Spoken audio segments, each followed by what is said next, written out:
శ్రీ శ్రీ శ్రీ త్రిశక్తి అష్టలక్ష్మి కామాఖ్య దేవాలయం. ఇది మన మందమరిలో ఉంది. ఇక్కడ వినాయకుడు మరియు వారాహి అమ్మవారు దర్శనమిస్తారు. ఇక్కడ వారాహి అమ్మవారి నవరాత్రులు కూడా చాలా ఘనంగా జరుపుతారు. నిజంగా అమ్మవారిని చూడడానికి 2 కళ్ళు సరిపోలేదు, అంత అందంగా అలంకరించారు.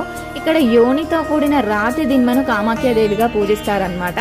పురాణాల ప్రకారం సతీదేవి యొక్క యోని పడిన ప్రదేశమే ఈ కామాఖ్యాదేవి ఆలయం. ఇది మన అస్సాంలో ఉంది. అలాంటిదే మన మందమరిలో కూడా ఉంది అనమాట. అక్కడ చుట్టుపక్కల ప్రజలు ఎవరైనా చూడని వాళ్ళు ఉంటే ఖచ్చితంగా వెళ్ళి చూడండి. చాలా చాలా పవర్ఫుల్ అయిన టెంపుల్ అండ్ మన అష్టాదశ శక్తి పీఠాలలో ఒక్కటైన టెంపుల్ అనమాట ఇది.